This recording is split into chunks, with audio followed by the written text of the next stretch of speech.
What's up, everybody? Welcome in to Talking SEC.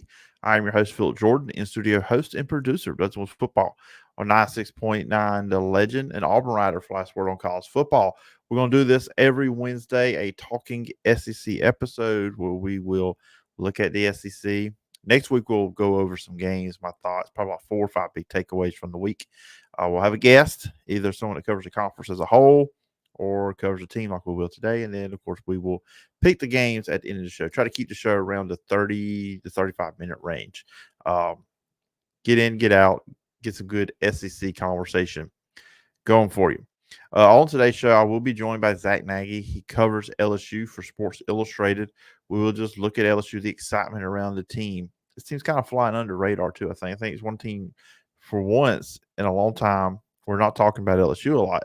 Talking about Georgia, we're talking about Texas, we're talking about Ole Miss, we're talking about Alabama, but we're really not talking about LSU. And even some places have Missouri as the number 5 team in the conference and LSU behind them. I have LSU at 5. I've told you guys multiple times. Anybody that's listened to me, I am not all that high on Missouri coming in the year. I think they're 7-5, maybe 8-4 team, but I don't see them as a playoff team. So we'll talk with Zack about that, just to kind of feel he's been there at practice, watching it. He's seen the team, his thoughts, his takeaways on that. And we'll also look at the offense, defense, the opening matchup against USC, and kind of just look at the schedule as a whole for this LSU team. Before we jump into everything, you can follow me on social media, P Jordan SEC. I've been saying this on multiple shows lately. That's probably going to change soon, just going to be honest. And also podcasts, Apple Podcasts, Spotify, wherever you your podcast. Now, you can get this as its own standalone podcast if you just want the SEC show. That is here. But also the Phillip Jordan Show feed will be kind of get live again. This show will go up there on Wednesdays. We'll also have like a pod later in the week that's independent. It's its own deal. So you can go check out the Phillip Jordan Show, or if you just want this podcast, Talking SEC, you can get it as well. You can find it over at Wiregrass Daily News, but it's on all the favorite podcast platforms. YouTube over at Phillip Jordan Sports YouTube channel. There's also a YouTube channel just for Talking SEC as well. And you can email me, sportstalkphillipjordan@gmail.com. So before we jump into my conversation, though, I'm going to have with Zack Nagy, we go about 22 minutes talking LSU. It's really good with what he had to say. I think week 0 was a cautionary tale for us going into this college football season, and predominantly with the SEC. And what I mean by that is we probably went into that game, and I did as well. I had Florida State as my team. Hey, this team is winning the ACC. All this talent, they're more talented than Georgia Tech on paper. And look, if for some reason you're a Georgia Tech person listening to this, which I don't know why a Georgia Tech person would be listening to an SEC podcast, but hey, if you're here, I'm happy you're here. Welcome to the show. But at the same time, Florida State's more talented on paper than Georgia Tech. We know this. Now, Georgia Tech had a lot of guys coming back, experienced quarterback, all that stuff. Reason, chip on their shoulder. No one is predicting us to win this game. You look at Florida State, DJU, Rodell Williams coming in, Malik Benson coming in at wide receiver. A lot of talented players coming in. But this was the first time this Florida State team had played together. So I look at that, and there's a struggle. Now, I think this SEC show, so I'll jump into my quick thoughts on Florida State. To me, everybody's jumping on DJU for that performance. I also look at the receivers. Receivers weren't getting up and down the field. They don't have the receivers to push the ball down the field right now from what I saw on Saturday in that first game. Last year, you had Johnny Wilson, Keon Coleman. You don't have guys like that right now. Maybe they can develop some guys as the season goes on, but right now that's going to be an issue. But what I want to caution everybody now, we think we know what these teams are, but really we don't. And it was this way before the transfer portal era, but especially now. So many of these teams have so many new players that they're working in. It's like an NFL team with a whole bunch of free agents. But the thing about it, in the NFL, they get preseason games. I mean, yeah, I know a lot of your key players, your stars, don't play in those games. But see, you do have a little bit more opportunity to play games. You kind of see how it possibly could look when you get to the regular season. We don't have that in college football. It's game one, boom, there you go. We'll see if it works. And we have some teams in the SEC that are bringing in new guys, new looks, new coaches, all that stuff. Now, Florida State, one loss, and we are now in the 12-team playoff era. So there's still an opportunity for Florida State to get back in this thing, make the 12-team playoff, win the ACC, all that stuff. I don't think Georgia Tech's winning it. and I'm not high on Clemson either. Miami could be a wild card. We'll see. But so Florida State's still in it. But we need to like sit back and when I look at the SEC, what teams do we actually know what they're going to be? I feel like we can say with confidence we know what Georgia's going to be. I think we can. Texas, I mean, they're my team, my number 2 team in the conference, but Quinn Ewers is back. Running back issues with injuries, receivers. They're bringing in some new guys. Yeah, Zion is coming in from Alabama, but what else do we know about this team outside of that? And in Alabama, just I don't think anybody that does this, that talks in a microphone, writes it on a computer, puts out articles, anybody that's creating content about college football, I don't think even the people who cover Alabama, you can't say with a straight face, you know what Alabama's going to be. You don't know what this team's going to be. So we try to throw predictions about Alabama. I think, hey, it could happen. They could be a playoff team. They could be one of the best teams in college football. We just don't know with the calendar board and the new players, that mixture, how's it work? So they would all miss. Lane Kiffin. Hey, we talked about last week with Jared Redding. They have a lot of new guys on this team. How are they going to mold? How are they going to work together? Now, a lot of these teams, though, are playing teams they should beat week 1. Florida State was playing Georgia Tech, a conference game, high stakes game to open up. But I'm just saying now, if some of these teams struggle in week 1, there'll be some surprise factor and we'll overreact. I'm sure when I come on here next week recapping some of these games, I'm sure I am going to overreact to some of the results we see in the SEC this weekend. It's just how this works. It's part of the gig, I guess. But we just need to, I wouldn't say temper expectations, but just maybe be prepared. Some teams may take a while to gel, but that's the good thing about the 12-team playoff now. These teams have that opportunity to say, okay, this did not work. Florida State has that opportunity. Florida State can very well win the rest of their games. They're talented enough to do it. If you want to comment about that, P. Jordan, SEC, I'm easy to find. So we may have teams this weekend that struggle. LSU's one that we're about to talk about it with Zach. But still, early in the year, we may see some struggles from some of these teams. And that's okay because it's a 12-team playoff. They can figure it out and work some stuff out. Don't lose to the wrong teams. And we'll see what happens when the 12 teams are selected at the end of the season. But we just need to, again, be cautious. How are these teams going to gel? Because it may not look that great when we first see it this weekend. 96.9 The Legend is your connection to classic country legends. But Digio Strategies has other options too. News Talk 103.9 is your source for America's top news and entertainment shows. Like Rick and Bubba in the morning, Glenn Beck from 9 till 11 a.m., and Clay Travis and Buck Sexton middays from 11 a.m. till 2 p.m. Sean Hannity, Lars Larson, Ben Shapiro, Matt Walsh, and others fill your day with the latest news and views from America's top conservative voices. America at Night and Coast to Coast AM keep you company and connected throughout the night. Plus, Fox News, the Alabama Radio Network, and Wiregrass Daily News keep you informed with national, international, state, and local news. And with more musical choices like All the Hits 106.7 KMX, Today's Country 95.5 WTVY, and Music 107.7, Digio Strategies gives you more choices and more variety. Listen on air, online, and on our apps. 96.9 The Legend is just the beginning.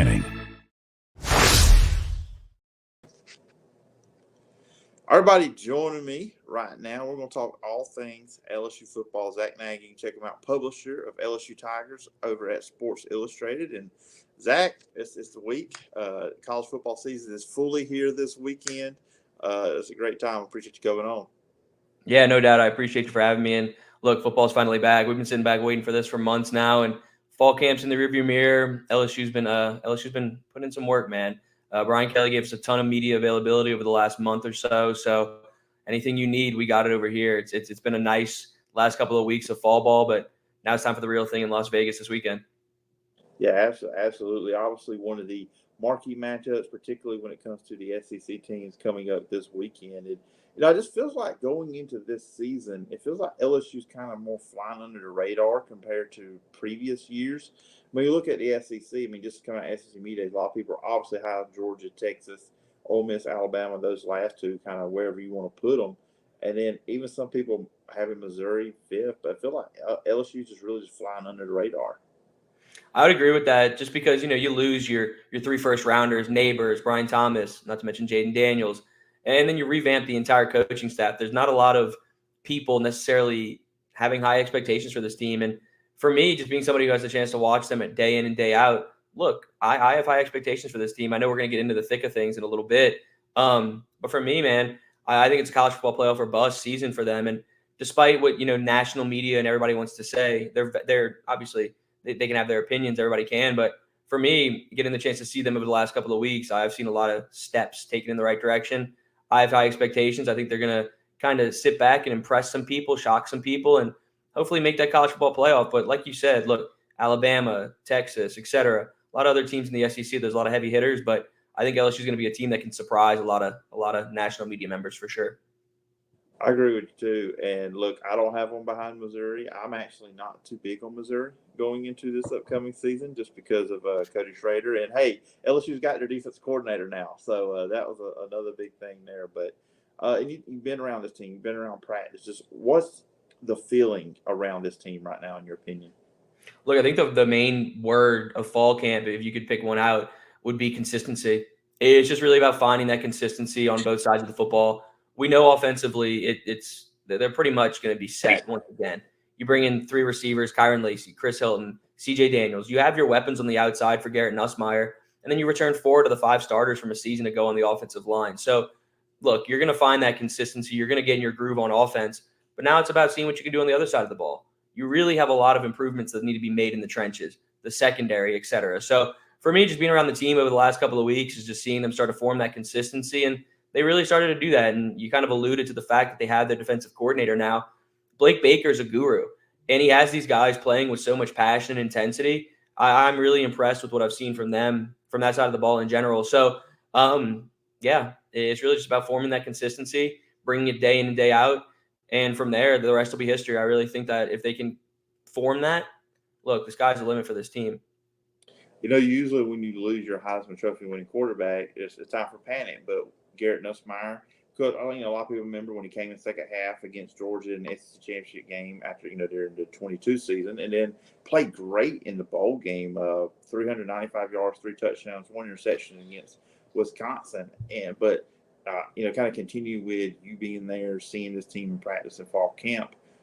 Have you seen some things with him that he's really worked on and improved as he takes over as the guy for this football team? Yeah, look, I know we try to film this like once it's game week, honestly. But if you and I would have hopped on here, let's say 3 weeks ago, I probably would have showed a little bit of concern about Garrett Nussmeier. He threw 4, 5, 6 interceptions during the first week or 2 of fall camp. And I think a lot of people were going to sit back and just be like, okay, well, you know what? He's just trying to test his luck, see what he can get away with, thread the needle. But for me, just being a guy who's watching the ins and outs of it all, I was a little concerned in his decision-making. And then, of course, fast forward to weeks 3 and 4 of fall camp, he looked fantastic. His decision-making was looking way better. Him and Mason Taylor were forming a fantastic connection. Kyron Lacey over the top. CJ Daniels kind of on those intermediate routes. And then Chris Hilton in the short game as well.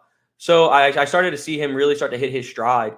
And now, look, I expect big things from Garrett Nussmeier. I put out a couple of bold predictions. I think he's going to be a guy who passes for 3,800 yards, 4,000 yards, and 30, 35 touchdowns. I firmly believe that. Look, he's a gunslinger. He's going to throw double-digit interceptions. Unfortunately, he doesn't like being coined a gunslinger. Him and I have had that conversation before, but it's what he is, and he likes to take those risks, and Jaden Daniels did not, which is why he only threw, 4, 5, 6 picks last year as a whole. So we're going to see some from Garrett Nussmeier this season, but I think his overall impressive plays will trump the handful plus interceptions that he throws in the year. And obviously, you look at that and you look at the receivers, which I'm sure we'll talk about, or we're going to talk about. LSU should be fine in the passing game. It's a run game because obviously Garrett Nussmeier is not Jane Daniels. He's not going to run for the yardage that he did. Josh Williams there at running back. How do you see that group progressing? Because obviously they're going to need to step up in place that the quarterback run game is not going to be there. Yeah, I mean, look, you lose over 1,100 yards on the ground from Jaden Daniels. I think it was like 650 yards from Logan Diggs, who transferred to Ole Miss. So you're losing 1,500, 1,600 yards on the ground between 2 players. And so it really starts with the 1-2 punch of Josh Williams and Caleb Jackson.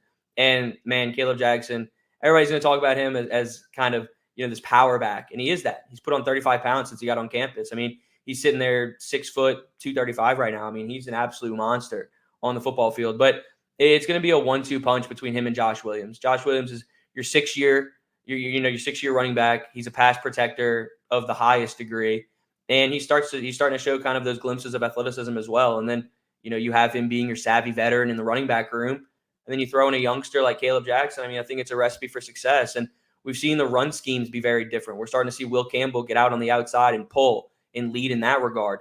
The RPO game can be very impressive when you have so many weapons, especially in the tight end room too. So when it comes to the run game, I think you're going to see a lot of different looks, a lot of different variations. And it starts with, play caller Joe Sloan. He's been really creative in his play calling during the fall ball that we've seen. And I think that's just going to carry into the season as well when he utilizes his 1-2 punch of Josh Williams, Caleb Jackson, John Emery, who's a savvy veteran, returns as well for this season, and he got a lot of run during fall camp. So you have serviceable backs to work with, and then not to mention a superstar in the making in Caleb Jackson. I think your running game is going to be just fine. I don't think it's necessarily going to be your identity, but I certainly believe that that's going to be a pivotal piece to what they do on that side of the football. Yeah, I know. And, we talked about losing a Heisman winning quarterback, and then you lose 2 receivers in the first round. Any other program, maybe outside of Ohio State or Alabama from previous years, we all know what we're going to do at receiver. I tell people, I've been talking to people, LSU's always got receivers. It's like, okay, guys go to NFL, they got other guys there. Of course, like I said, Malik Neighbors and Brian Thomas, but then you look at Kyron Lacey, who has made some big plays for the team, 7 touchdowns last year. And then Chris Hilton showed a lot of good things in the bowl game last year that had to get you excited. You mentioned C.J. Daniels. How would you rate this group of receivers? Yeah, that receiving core is elite. And, at LSU, you kind of see these guys just fall off of a tree. Like they just come out of whenever you need them, they're there. And Kyron Lacey's a guy who struggled with drops last season, the season before. He's been a guy who's lacked consistency in that area. And for me, during fall camp, I haven't seen him drop a pass yet.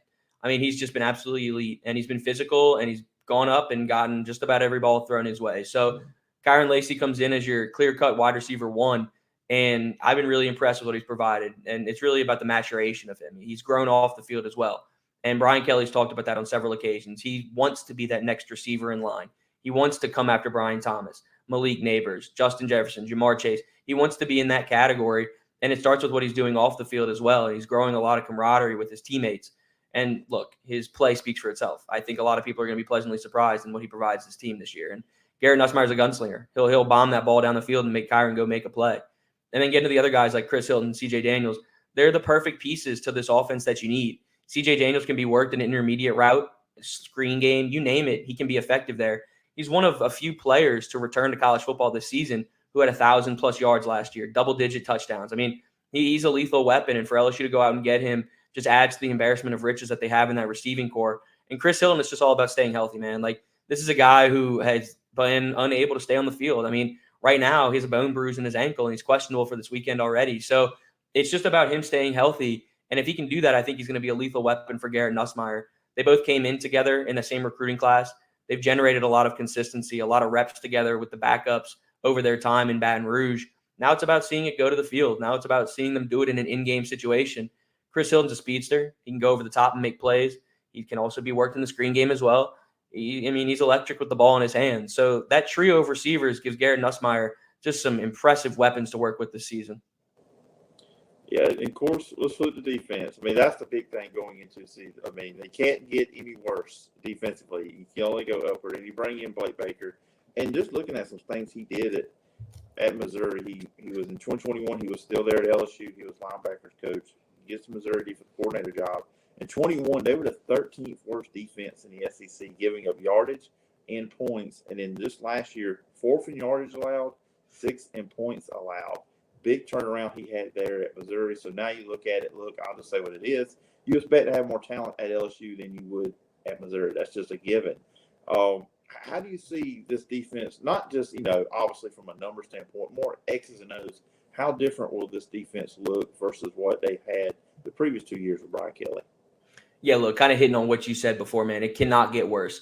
And I've said that on several occasions. Look, like, credit, Matt House, take it for what it's worth. Take it with a grain of salt. I mean, he was not putting his players in position to be successful a season ago. We saw that with Harold Perkins and several other players as well. So, for Blake Baker, it's about putting together the packages that complement the players the best.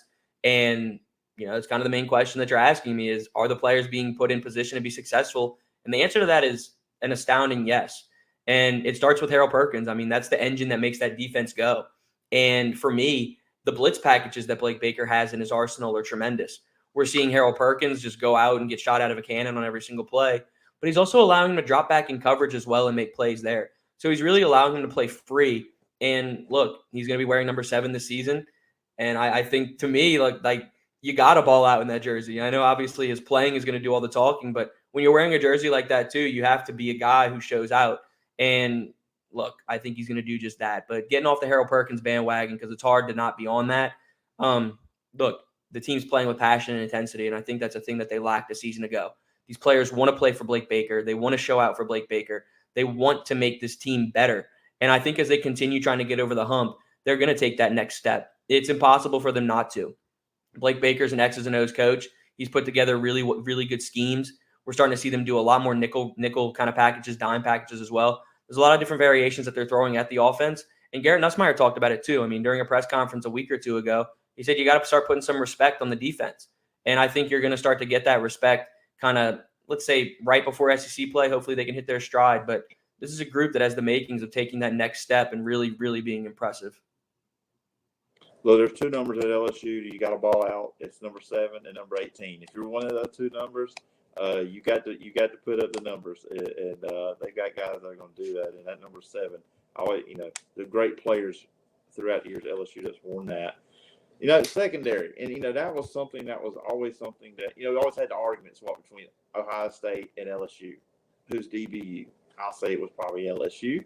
But it's not been that way lately. Corey Raymond's coming back. Of course, I know a lot of people got very excited about his return. He's on staff. Where's that at? Where do you see this unit at getting closer to being back to that LSU secondary that a lot of people are used to seeing? Yeah, look, I'll try to keep it a little bit more short and sweet on this one instead of going on a little bit of a tangent. But for me, look, it's all going to start with Ashton Stamps. He's going to be your starting cornerback, one of the 2. He's really the only one in my eyes that cemented himself as a starter at the cornerback position. He's bulked up to 190 pounds. He fills out his jersey. He looks fantastic heading into his sophomore campaign. His technique has looked great. Yes, he's not necessarily a speedster, but he's always in the right spot. And he always just looks the part out there. And I really like what Ashton Stamps provides this defensive backfield. And then next to him in the first team was Sage Ryan. And that's a player that a lot of people would sit back and be like, well, what the heck are they doing? Like, he hasn't been great in coverage last season and in prior seasons before that. But I think you're going to start to see some changes, some flip-flop there. Pencil in Ashton Stamps. Whatever happens after that, we'll see. J.K. Johnson and P.J. Woodland were 2 guys that ran with the second team. I think eventually the goal here would be for Sage Ryan to go back to his natural position of safety and then eventually put P.J. Woodland as a starting cornerback right next to Ashton Stamps and work with the 2 youngsters. I think that's the goal. But your question as a whole is, what have I seen from the secondary? And I'm starting to see a little bit more consistency. I think we saw Garrett Nussmeier exploit them a little bit in 7-on-7. 11-on-11 was a different story because there was pressure from the front 4. But really in 7-on-7, like, I needed to see a little bit more. And then towards the end of the camp, I got to see that. I saw Ashton Stamps come up with a couple picks, a couple of PBUs. I saw P.J. Woodland do that, J.K. Johnson. You're not necessarily seeing these guys have, like, what the heck moments is kind of what Brian Kelly was saying. There's no bonehead mistakes. So for me, it's just about consistency in the secondary, and we started to see that towards the end of the season, or towards the end of fall camp, rather. So this Sunday, they'll be in Vegas playing USC, a little SEC Big Ten battle, which, LSU's got 2 Big Ten teams on the schedule, USC and UCLA. Who would have thought when that was announced that when they were going to play the teams, this would be Big Ten matchups. But USC, in a way, they kind of have a lot of similarities with LSU. New quarterback, 7, not as experienced as Garrett Nussmeier. Obviously, this team has been known for offense. Lincoln Riley over the last few years.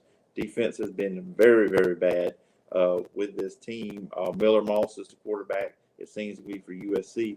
What sticks out to you about this matchup with LSU and USC? Look, first of all, it's kind of crazy to say Big Ten and USC in the same sentence. That's ridiculous. But the similarities.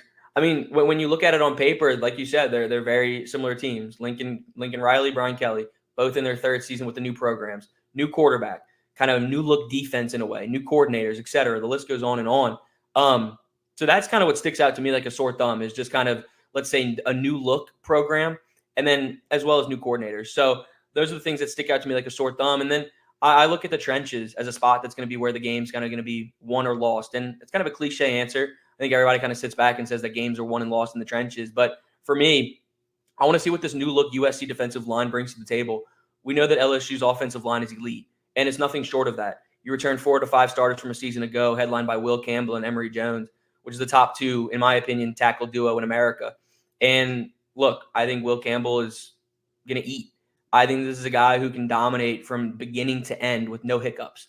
So I think the game's going to be won or lost in the trenches, obviously, and that's what I'm going to be looking at. Can LSU run the ball down their throats? Can they give a new quarterback in Garrett Nussmeier the adequate time to make the plays necessary to win the game? Those are the things that stand out to me. Look, obviously, Lincoln Riley is an offensive guru, and he's going to put his offense in position to be successful. But for me, kind of just sticking on the LSU aspect of things, I want to see this offensive line dominate the trenches and give Garrett Nussmeier the adequate time to make plays and make his receivers successful. Yeah, it's going to be fun. I think it's probably a lot of people look at this game and say, oh, there's going to be a lot of points scored. And usually when we think that, it is never what happens. Whenever we think we're about to get a 50-50 game, it just never happens that way. I mean, dude, that over-under is set at what, 63.5 right now? It might have dropped a little bit. Yeah. That's a pretty high over-under for a week 1 game. So, yeah, no doubt. A lot of people are going to expect points, but to what you're saying, that's usually the games that don't have that. Let's just, play the fantasy side of it. Man, what if these two teams had played last year? What kind of game we would have got last year? Yeah, I mean, can you imagine a Jaden Daniels, Caleb Williams show? Like that would have been like 2 Heisman winners going at it. I mean, that would have been fantastic. Yeah, I mean, we just wish we have to wait and just watch it when they play against each other in the National Football League with the Commanders and the Bears. Looking at the schedule, they'll have the SEC opener in Week 3 at South Carolina. Of course, I mentioned they'll play UCLA Game 4. That Ole Miss game on the 12th of October is going to loom big, both for Ole Miss and then LSU. I'm pretty certain that's going to be a nighttime game at Baton Rouge. I think that's a safe bet. Of course, they got Alabama. They go to Florida, close the year out Oklahoma. And you mentioned at the top making the college football playoff, but maybe win-wise, win total, what do you see as realistic expectations for LSU? I think in order to make the college football playoff, I mean, 10 wins in the SEC essentially punches your ticket in there. For me, I want to sit back and I kind of tossed back and forth between 9 or 10 wins. And it took me a while to kind of put in my score prediction, or my season prediction, rather. I ultimately did that today, and I ended up with LSU coming out with 10 wins. And that loss coming against Texas A&M. They haven't won at Texas A&M since 2016. That's going to be a challenging game. And then I don't know how they'll stop Jalen Milroe and that Alabama team. I know it's Kalen DeBauer's first season, and he's coming to Death Valley. It's a challenging game. But for me, you're going to split that Ole Miss, Alabama, those games. I think you win one, you lose one. For me, I chose Alabama as the loss. Could very well be Ole Miss as well. You never know. But for me, I say 10 wins. I think they go 10-2, punch their ticket to the college football playoffs. And look, both those Ole Miss and Alabama games are coming off of bye weeks, which is in their favor. It helps a lot. For me, I chose Alabama as the loss because for that Ole Miss game specifically, 1, it's off of a bye week. That's in LSU's favor. And 2, that'll be Ole Miss's 7th consecutive game. They'll be a little bit beat up. They might be a little bit tired. And then obviously LSU has a little bit more of an edge coming off of that loss last season in Oxford. So for me, I think LSU ultimately wins that Ole Miss game, loses the Alabama game, and also loses that game in College Station. So 10-2 is where I'm sitting at right now, and I kind of need to lock that in now when I'm talking with people because I wrote it down already, so can't be a fraud. So I gotta work with it, and I think 10-2, man. I really feel like just hearing talking to you about that Ole Miss LSU game, I think that's a pivotal matchup for getting to a playoff game because I think for Ole Miss, look at their schedule, they can lose that game and they play Georgia, but if they go 10-2. I'm not sure that 10-2 would be good enough for them to get into the playoff just with the rest of the schedule not playing Alabama. And then you flip it, they do beat LSU to go 11-1. Okay, you're in the playoff. But then LSU wins that game 10-2. Obviously, you would think, okay, tiebreaker, LSU. So it feels like for both of those teams, that's going to be a huge game when it comes to the playoff. Yeah, I mean, no doubt. And that's kind of a make or break game. And I know it's in the middle of the season, but that's one that LSU's probably had penciled on their schedule since they lost last year in Oxford. Like, this is one that you have to come back and win. And obviously, you put up nearly 50 points a season ago and lost. I think this is one that both sides of the ball are going to come out and say, I'll keep my language PG, but gosh darn, we got to come out and win this one. It's a pivotal game. And look, it's in Death Valley. Death Valley's going to be rocking. They just did a bunch of renovations on the stadium. You're going to have LED light shows now, big screen. I mean, that stadium's going to be jumping. So I'm really excited to see what they can do. But like you said, pivotal game for the SEC and pivotal game for the college football playoff as well. But first, we got to get to this week. First week, excited. College football full tilt back this weekend. Zach, it's been a lot of fun having you on the show. We dealt with some technical issues before we get this thing going, but we made sure to get this interview in. If the listeners and viewers want to follow you online, where can they find you? Yeah, look, I'm on Twitter or X, whatever you call it. It's at ZNagy20. Putting out a lot of content right there. And then, of course, we have our LSU Tigers on SI Twitter page. Putting out a bunch of content daily. Obviously, football season's in full swing right now, so we're pumping out a lot of game prep, getting stuff done in that area. But we've been also hitting the recruiting trail with Force as well. LSU recruiting is about to continue going on a run. We're going to see some things going in that area. And then as fall kind of continues going down the calendar, we're going to see some men's basketball, women's basketball, baseball next calendar year. So a lot of stuff that we have on our site coming out. And look, LSU, anything LSU, it's on our site. You name it, we got it. So LSU Tigers on SI is the Twitter. ZNagy20 is mine. And then, of course, go on Google, punch in LSU Tigers Sports Illustrated, and you'll find the website right there. But, man, thank you, Phillip. I really appreciate you for having me on, and it's always a good time talking with you. Oh, yeah, absolutely. Happy to have you on, and I look forward to when we can do some games sometime down the road. Awesome, man. I really appreciate it. If you're a fan of high school football and you're in the Southeast Alabama area, or as we like to call the Wiregrass, please check out the Wiregrass High School Football Report. Each and every week, I am joined by local head coaches to talk about their teams, their games, everything around their program. And, of course, we will go over the biggest matchups in the area and, well, really every matchup in the area, and also preview the upcoming week. Check out the Wiregrass High School Football Report. It's available on Wiregrass Daily News. Also, check it out, Apple Podcasts, Spotify, or wherever you get your podcasts. So go and check out the Wiregrass High School Football Report. All right, once again, thanks to Zach for coming on. A lot of fun. So I want to, if you were watching a video and you probably heard the sound kind of get muffled every now and then. So what happened, we recorded that on Monday evening. So what happened with all of that was I use an Apple computer to record my videos. And what had happened, I get on, I'm ready to go. The computer was not fully charged. An Apple computer is a little bit funny about that. Not fully charged. It kept cutting on and off. So I had to go to my iPad to do that interview. So the angle's different than what it would be if you're watching the video now. That's probably why you heard the sound muffle a few times. So if you are wondering why that was a little bit different, that's why. Do better. I'll make sure the computer is fully charged from here on out when we do this show. All right, so real quickly, we're at 33 minutes right now. So I'm going to run through the SEC games for this week. So not deep breakdowns of these games, but just kind of run through them real quickly. On Thursday, August 29th, we have two games. Arkansas Pine Bluff will be at Arkansas 6:30 on ESPNU. And I'll let you know, I'm in Alabama. We're Central Time. We're going to give you Central Times on these games. Arkansas should dominate this game. It should be a big win for them.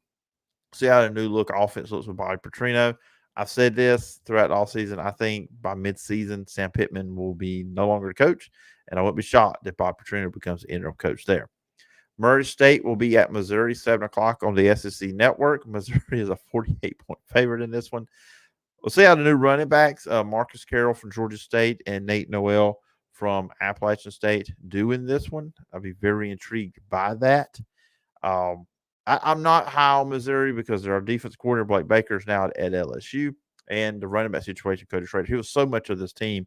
Can Brady Cook stay upright? Will these running backs be to that level so it takes the pressure off your quarterback, and then you're able to find receivers like Luther Burden on the outside?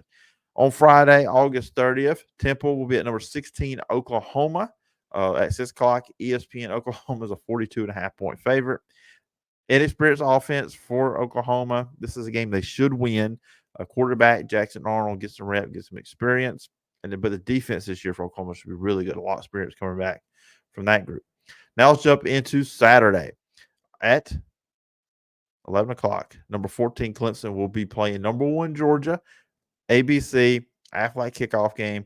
Georgia's a 13.5-point favorite. Probably about a month or two ago, I talked to Jake Crane, and I agree with him. I think Georgia is going to dominate this game. I just do not think Clemson has the outside weapons that's going to put fear in this Georgia defense. I just don't think they're going to be able to sustain much offense. I think the Georgia defense will ball up Cade Klubnik in the running game. Clemson, I think Carson Beck's going to have a big day. I think Georgia's going to win this by 2 or 3 touchdowns. Virginia Tech at Vanderbilt, 11 a.m. ESPN. Virginia Tech is a 13-point favorite. Now, we talked about in the open a little bit what happened with Florida State. Look, I know it's an SEC show, but we still talked about it. Virginia Tech's a team a lot of people do like. They can win 8 or 9 games in the ACC. Look out for this team. We'll see what Vanderbilt's got. Brand new quarterback. They got the quarterback from New Mexico State coming in as their new guy. I like Virginia Tech this game. Vanderbilt's going to be the worst team in the SEC. Chattanooga will be at number 15, Tennessee, 11:45 on the SEC Network. I like the staggered times with the SEC Network going into this year with all these games part of the ESPN family networks. Tennessee's going to win big. We know that. Colorado State at number 4, Texas, 2:30 on ESPN. Texas is a 32-point favorite in this one. The over-under is 60.5. I want to see how the new receivers get acclimated and how the depth at running back looks. I think Texas should be fine defensively.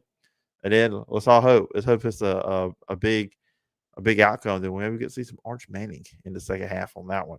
Number 19, Miami will be at Florida, 2:30 on ABC. Miami is a 2.5-point favorite here. The over-under is 52.5. I just kind of look at this. Who needs this more and where's it being played? I like Florida in the game. I think Graham Mercer's going to have a big day. Cam Ward on the other side for Miami. Miami and Florida both need this win, but I think Florida needs it more. Billy Napier knows that. And they have a very tough schedule. We talked with David Waters on the podcast last week. Florida needs a big start first half of the year because what they have on the back half, I like Florida to win this game. Old Dominion at South Carolina, 3:15 SEC Network. South Carolina's a 21-point favorite, 52.5. Old Dominion, let's see. I feel like if we could have a shocking result in the SEC this weekend, this could be the spot. I don't really think South Carolina's going to be that great this year either. I just don't have a good feel on them. But I'll say South Carolina wins this. I don't actually think they win it by 21, though. I think it's going to be a little bit closer than that. But I'll go with the favorite in the home team in South Carolina. Eastern Kentucky at Mississippi State, 5 o'clock, ESPN Plus. Mississippi State's a 25.5-point favorite. Mississippi State should win this one big. Jeff Lebby, opener, get the W here in this one. Western Kentucky at number 5, Alabama, 6 o'clock, ESPN. Alabama's a 32-point favorite. The over-under is 59.5. I actually like that Alabama is playing Western Kentucky to open the season. Obviously, Western Kentucky is a team we know that likes to throw the football around. And then on the other side, which TJ Finley's the quarterback for them. It's kind of funny that he gets another shot trying to beat Alabama. But on the other side of it, it'll give this young secondary of Alabama. They're going to get thrown at. We know that when you play Western Kentucky. They're going to throw the ball a lot. The other thing, too, with the defense, they're going to get a chance to get after it because TJ Finley cannot move at all. Auburn fans know this. Texas State fans knew this last year as well. And also, Jalen Milroe is getting acclimated to the new receivers, finding some chemistry with them guys going to be key in here. Alabama wins this one big, though. Furman at number 6, Ole Miss. Ole Miss is going to win big. This is 6 o'clock, ESPN Plus. Get those new guys kind of adjusted to chemistry, see how that mixture works for this team. Number 7, Notre Dame at number 20, Texas A&M. This is where game day is at. 6:30, ABC. A&M is a 3-point favorite. This one, 46.5. I think A&M is going to win this. I don't see a lot of points in this game. I think defense might rule the day here. Connor Wegman, we've seen a lot of people high on him going into this year as a potential NFL quarterback. He's played well when we've seen him play last year, but he didn't play a lot because he got hurt. And then the year prior, he played toward the end of the year. I think that A&M wins this one. Very close defensive game. Alabama and A&M at Auburn, 6:30 on the ESPN Plus. Auburn's going to win this game. They should win it big. Let's see how they look. Keep Peyton Thorne clean and let him kind of dish the ball out to these new receivers they have. Get Jarquez Hunter and the running backs going. Get up big in the second half. You want to see the Auburn backups in. They need to get the other quarterbacks some playing time. Holden Garner, Hank Brown, Walker White, whoever. Now, Hank Brown is listed as the number 2 quarterback. You need to get these guys some experience because, look, if Peyton Thorne is not good or gets hurt, you may have to rely on one of them players. And defensively, just take care of business. This Alabama A&M team has some teams coming back. They were 5-16 last year. Quarterback with experience. Their top 2 running backs are coming back. Had over 1,200 combined yards last year, 22, 13 touchdowns. Their leading receivers back. So look, they're not good. Okay, this is not going to be. It should not be a close game. But are some guys on that A&M team? Auburn should not allowed to have some big plays. It's some cheap yardage plays, anyways. Then finally on Saturday night, Southern Miss will be at Kentucky, 6:45 SEC Network. Kentucky's a 28-point favorite, 15.5 points is the over/under. Kentucky, obviously, I believe they're going to win this game. But I want to see Brock Vandagriff, see how he does. If he turns out to be what he was projected as coming out of high school before he went to Georgia, he just was getting to play, just all the quarterbacks that were there at Georgia. If he's good, I'm not saying Kentucky is a playoff team, but I think they're an 8 or 9 win team that can maybe knock somebody else that thinks they're going to playoffs out. And then on Sunday, we just talked about it with Zach. You have number 23 USC playing number 13 LSU. They're playing this game in Las Vegas, 6:30 ABC. LSU's a 4-point favorite, 64.5 points here. And as we're talking about, Zach, whenever you have these kind of games with a high number on the points, they usually don't work out that way. It's just kind of how it always happens. But LSU's going to win this game. We talked about how these teams very similar, but look, Garrett Nussmeier's experience. I like the LSU receivers. I always like the LSU receivers. The defense, I think, will be better this year.